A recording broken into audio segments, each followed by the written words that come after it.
তুই বল দোস্ত, আমি সুন্দর হয়ে কতটা বিপদে পড়েছি। তুমি ওর সামনে 100 বার 1000 বার কোন সমস্যা? আচ্ছা, আমিও দেখতে চাই তুই আমার গার্লফ্রেন্ডের আশেপাশে কিভাবে আসো। গার্লফ্রেন্ড?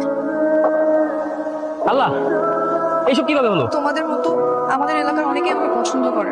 কালকে একটা ছেলে আমাকে প্রপোজ করেছিল, আমি রিজেক্ট করাতে সে আমার মুখে এসিড মেরেছিল। দোস্ত, আমি বাসা থেকে পালিয়ে আসছি। পালিয়ে আসছিস মানে? বলিস না দোস্ত, সুন্দর হয়ে কি যে বিপদে পড়েছি যে দেখে সেই পাগল হয়েছে। প্রতিদিন সকালে ঘুম থেকে উঠে বাসার নিচে লাইন দিয়ে দাঁড়িয়ে থাকে শুধুমাত্র আমাকে এক লোক দেখার জন্য। তুই বল দোস্ত, সুন্দর হয়ে কি না বিপদে পড়েছি। এই জন্য তুই বাসা থেকে পালিয়ে আসবি? আর এই ঘটনা তো এখানেই শেষ না। প্রতিদিন একটা করে ছেলে আমার বাসায় প্রস্তাব পাঠায় আমাকে বিয়ে করার জন্য। তোকে সামনেই বলি, দেখেন আমি একটা এসএসসি মেয়ে, আমাকে দিয়ে কিচ্ছু হবে না। তারপর নাকি আমাকেই তারা বিয়ে করে নিয়ে যাবে। বাধ্য হয়ে পালিয়ে এসেছি। চাপা মারিস না তো, তাদের আর ঠায় দেয়া কাজ নাই। এসএসসি ফেল করা মেয়েকে ওরা বিয়ে করে নিয়ে যায়। আরে আমিও তো ওদেরকে এটাই বোঝাতে চাই যে দেখেন আমি সুন্দর হয়েছে তো কি হয়েছে, আমি ঘরে রান্না বান্না কোনো কাজই পাই না, আমাকে বিয়ে করলে আপনার বিপদে পড়ে। তবুও ওরা নাকি আমাকেই বিয়ে করে নিয়ে যাবে। আর কি বলে জানিস, আমাকে নিয়ে নাকি পুতুলের মতো সাজিয়ে রাখবে, আমাকে দেখাশোনা করার জন্য একটা কাজের মেয়েও রেখে দিবে। বল দোস্ত, আমি সুন্দর হয়ে কতটা বিপদে পড়েছি।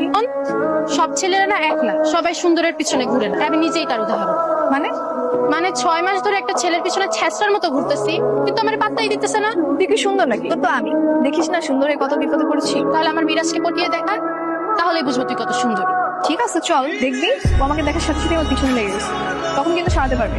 ওই যে দেখ আমার ক্রাশ দাঁড়ায় আছে, পটাতে পারোস তাহলে বুঝবো তুই আসলে সুন্দর। দেখাচ্ছি, দাঁড়া, ব্যাগগুলো ধর। আমাকে বলছো? জি হ্যাঁ, আপনি কি বলছেন? বলো না, আমি তো শোনার জন্য প্রস্তুত হয়ে আছি। আসলে তেমন কিছুই না, আপনি একা দাঁড়িয়ে আছেন তাই একটু কথা বলতে আসলাম। হ্যাঁ তো বলো, আমার মধ্যে এত সুন্দর একটা মেয়ে আমার সাথে কথা বলতে আসছে, এটা তোমার সৌভাগ্য। তুমি এত সুন্দর, মানে আমার বিশ্বাসই হচ্ছে না। আমার মনে হচ্ছে আমার সামনে একটা পরী দাঁড়িয়ে আছে। আবারও বিপদে পড়লাম, পুরান পাগলে ভাব পায় না, নতুন একটা যুগ। আপনার নাম্বারটা তো দিয়ে যান মিস পরী। আসলে আমি তো ফোনই ইউজ করি না। যাই তাহলে। আরে তোমার নামটা তো বলে যাও। দেখেছিস, বলেছিলাম না আমাকে যে দেখি সেই পিছে লেগে যায়। এই যে মিস। এখন দেখলি তো নতুন একটা ঘাড়ি এসে জুটলো। হ্যালো, এই যে শুনছো? কি করবো আমরা এখন? কি আর করবো, চল পালাই গতি। আমার না কপালটাই খারাপ, তার উপরে যে একটু ক্রাশকে লাইন মারবো তা না, যে দেখি সেই উল্টো ক্রাশকে বসে থাকে। কিরে, কি সমস্যা? মানে কি এমন হয়েছে যে আমাকে খেলার মাঠ থেকে এত তাড়াহুড়ো করে চলে আসতে হলো? হ্যাঁ, আজকে আমার টুর্নামেন্টের ফাইনাল ম্যাচ ছিল। ভাই একটা বিপদে পড়ছি, তোমার আজকে হেল্প করতে হবে। কিসের হেল্প? ওই যে ওই ছেলেটা আমার বান্ধবীকে অনেক বিরক্ত করতেছে, তুমি একটু তাড়াই দিবে ওকে। একটা সিঙ্গেল ছেলে মিঙ্গেল হতে যাচ্ছে, তো সে ট্রাই মারবে না? আর তোরা সেটাকে বিরক্ত করছে বলছিস? কাজটা করে দাও না। না না না, আমি এসবের ভিতর নাই। আমার একটু ডাকিস না তো। কে তুমি নন্দিনী? তোমাকে আগে তো দেখিনি।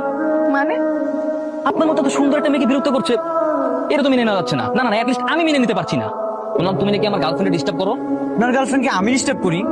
কে আপনার গার্লফ্রেন্ড? দাঁড়িয়ে থাকা সবচেয়ে সুন্দর মেয়েটাই আমার গার্লফ্রেন্ড। আমারে দেখে কি পাগল মনে হয়? এরকম একটা পরীর সাথে এইরকম একটা ছেলে কখনো যায়? ফার্স্ট দেখে আমি ওকে পছন্দ